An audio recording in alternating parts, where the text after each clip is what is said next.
Hi, I'm Sashira Singh. Currently, we are working with the two property on Yamuna Expressway. पहला project आता है S Verde, location आती है 22A Yamuna expressway and the other one is Eldeco जो sector 22D Yamuna expressway की location में आ रहा है. सो आज की डेट में जो भी बायर जिनकी क्वेरीज बैक टू बैक आ रही है, they all want to know कि एस वर्डे वर्सेस एल्डिको में हमें कौन से प्रोडक्ट में जाना चाहिए. तो ऐसे तो देखेंगे तो दोनों ही डेवलपर अपने आप में प्रीमियम कैटेगरी के डेवलपर हैं. दोनों ही डेवलपर की अगर आप लास्ट साल 2 साल 3 साल की वर्किंग देखेंगे तो कहीं ना कहीं लग्जरी सेगमेंट की तरफ उन्होंने हर प्रोडक्ट को इंक्लाइन किया हुआ है. सो ओवरऑल ऐसे तो डिफरेंस में नहीं बता सकता कि which one is best, S होगा या एल्डिको का. दोनों सिमिलर कैटेगरी के डेवलपर है, बट एक पैरामीटर जरूर मैंने सेट किया है. On behalf of that you can decide कि आप किस पैरामीटर को प्रायोरिटी देते हो, और ये जो पैरामीटर्स है वो कहीं ना कहीं आपको हेल्प करेगा टू फाइंड आउट कि इन दोनों प्रोजेक्ट में से बेहतर प्रोजेक्ट कौन सा होने वाला है. वैसे अगर लोकेशन देखेंगे तो एस वर्डे और आपके एल्डिको के बीच में लगभग 2.5 किलोमीटर का कम से कम गैप आता है.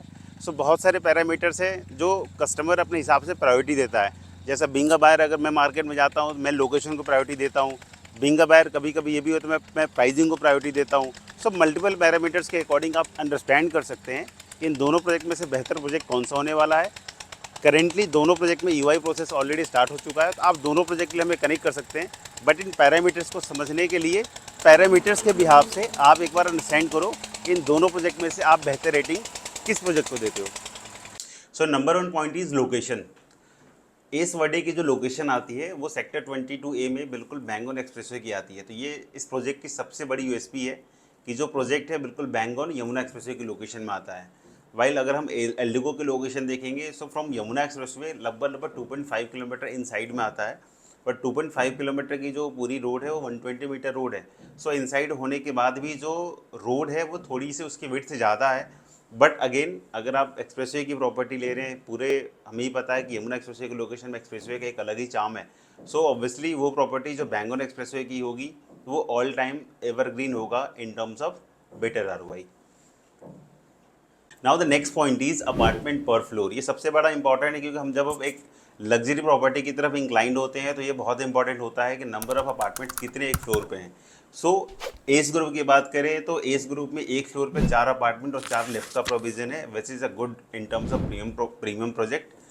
वाइल एल्डिको की बात करें तो एक फ्लोर पे 6 अपार्टमेंट का कॉन्सेप्ट है, उसमें टोटल 5 लिफ्ट्स हैं. ये भी एक प्रीमियम कैटेगरी को बेसिकली शो करता है. 6 अपार्टमेंट है बट लिफ्ट का प्रोविजन इन्होंने ज़्यादा दे दिया है. सो एक फ्लोर पे 4 अपार्टमेंट वर्सेस एक फ्लोर पे 6 अपार्टमेंट का कॉन्सेप्ट आता है एस वर्सेस एल्डिको में. Now the third part is density. अगर मैं बात करूं ओवरऑल तो एस ग्रुप की अगर डेंसिटी की बात करें तो अप्रॉक्सीमेटली 70-80 यूनिट्स पर एकड़ के आसपास की डेंसिटी आती है.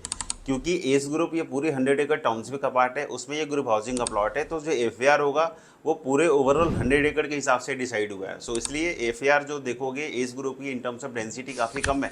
सो डेंसिटी एस ग्रुप की अप्रॉक्सीमेटली 70-80 यूनिट्स पर एकड़ की आती है.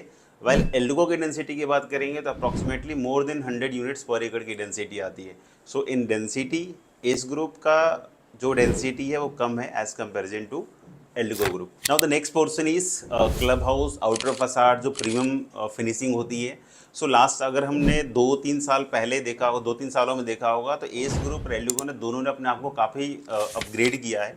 बट एस की कुछ एक ऐसी प्रॉपर्टी हैं जैसे एस डिवाइनो, इसके बाद आपका एस स्टारलिट, एस पाकवे, इसके बाद एस गोल्ड शायर. सो ये कुछ ऐसे प्रोजेक्ट्स हैं जो कहीं ना कहीं मार्केट में एक अपने आप को उन्होंने एक लैंडमार्क क्रिएट किया हुआ है. जिस लोकेशन में जहाँ भी डिलीवरी करी इस ग्रुप का बाहर से ही बेसिकली एक फील गुड फैक्टर होता है कि इस ग्रुप ने वाकई एक अच्छी प्रोडक्ट डिलीवरी करी हुई है.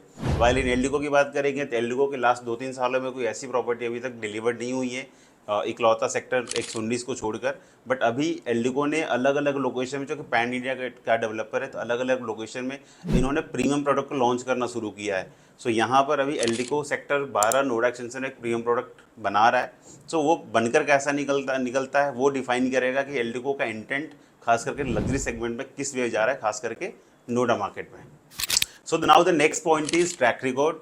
एस ग्रुप की लिगेसी अगर हम पिछले 10 से 15 सालों के अंदर हम देखेंगे तो एस ग्रुप ने मोर देन 10+ प्रोजेक्ट की डिलीवरी करी हुई है. बट सबसे बेस्ट पार्ट क्या है कि एस ग्रुप की डिलीवरी ऑन टाइम है, कोई भी प्रोजेक्ट इन्होंने डिले नहीं किया है. और जिस प्राइस सेगमेंट पे उन्होंने जिस टाइम भी प्रोडक्ट बनाकर सेल किया है वो अपने आप में बेहतर आता है। 3000 की प्रॉपर्टी भी 10,000 की वैल्यू की आज की रेट में अगर ट्रेड हो रही है तो यू कैन इमेजिन कि क्या क्वालिटी उस टाइम पे एस ग्रुप ने दी होगी। So overall track record of S group is quite good.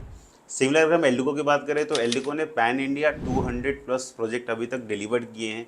So in terms of massive delivery देखेंगे तो एल्डिको की होती है, इसमें प्लॉटेड डेवलपमेंट भी है, विलास की डेवलपमेंट भी है, हाईराइज डेवलपमेंट भी है। So in terms of better track record 200 plus की डिलीवरी है तो मैं एल्डिको को रेटिंग ऑब्वियसली दूंगा। बट एस ग्रुप ने जितनी भी डिलीवरीज करी हैं उसमें से प्रीमियम को लग्जरी सेगमेंट की तरफ बहुत शॉर्ट में उन्होंने बहुत अच्छे से अपग्रेड किया हुआ है। And the last portion is pricing, जो बहुत इंपॉर्टेंट है। एस ग्रुप बैंगन एक्सप्रेसवे की प्रॉपर्टी होने के साथ साथ जो प्राइसिंग एस ग्रुप ने रखी हुई है दैट इज 8995 पर square feet, which is again 9000 पर स्क्वायर फीट की कॉस्ट एक्सप्रेसवे की लोकेशन के हिसाब से कहीं ना कहीं उसको जस्टिफाई करता है। अगर मैं एल्डिको की बात करूँ तो 2.5 किलोमीटर इनसाइड होने के बाद भी एल्डिको की जो कॉस्टिंग आती है वो नियर बाई 9000 पर स्क्वायर फीट के अप्रॉक्स में आती है। So here is the two developer S and Eldeco, pricing almost similar आती है, प्लस माइनस 200-300 का वेरिएशन होगा। बट इन सारे पैरामीटर्स के अकॉर्डिंग आप समझ लो कि ये प्राइसिंग जो डेवलपर ने रखा हुआ है वो पैरामीटर्स के हिसाब से किसको जस्टिफाई करता है। ओवरऑल कोई भी इन्वेस्टर हो, कोई भी एंड यूज़र हो, या अगर इन्वेस्टर को मैं खासकर फोकस करता हूँ कि यू डोंट थिंक कि मुझे साल 2 साल के अंदर एग्जिट मिल जाए, मैं आराम से उसको सेल कर लूँ। If you are a buyer, अगर आप इन्वेस्ट कर रहे हो तो कम से कम 3 से 4 साल की मिनिमम लॉक इन आप मान के चलो फॉर द बेटर ROI। 2 से 2.5 साल में बहुत अच्छी ROI मुझे नहीं लगता है कि आपको बहुत अच्छी ROI अगले 2 से 3 साल के अंदर मिलेगा, but 3 to 4 years you can get the best ROI। So currently way working with the many new launches on Yamuna expressway. Yamuna expressway के ओवरऑल डेवलपमेंट को अंडरस्टैंड करने के लिए आप हमें कनेक्ट कर सकते हैं, क्योंकि यमुना एक्सप्रेसवे की पोटेंशियल जो मुझे ऐसा लगता है अगले 4 से 5 सालों में कहीं ना कहीं बेहतर होगा कि जो भी आप इन्वेस्टमेंट आज की डेट में कर रहे हैं 4 to 5 ईयर्स के लॉक इन में you can get the best ROI। क्योंकि जो इंफ्रास्ट्रक्चर की डेवलपमेंट है अगर आप उसको अंडरस्टैंड करोगे तो मुझे लगता है कि NCR में वो काइंड ऑफ जो इंफ्रास्ट्रक्चर वहाँ पर डेवलप होने वाला है वो एडिशन आपको अदर सेक्टर्स में या अदर लोकेलिटी में नहीं मिलेगा। That is the only reason I am saying कि अगले 4 से 5 साल में एयरपोर्ट स्टार्ट होने के बाद भी कम से कम 3 से 4 साल का आप टाइम दो proper, you will get the best ROI। So overall Yamuna expressway की कोई भी क्वेरीज अगर आपको होती है, कोई भी इन्वेस्टमेंट की प्लानिंग होती है, इधर that is plotted development, apartment, studios, retail, you can connect with us. हम आपको सजेस्ट करेंगे, वी विल गाइड यू कि आपकी जो प्रायोरिटी है, आपका जो बजट है उसके हिसाब से कौन सा प्रोडक्ट आपके लिए बेस्ट होगा, जहाँ पर आप एक अच्छी रेंटल और एक मैक्सिमम ROI आप निकाल सकते हैं।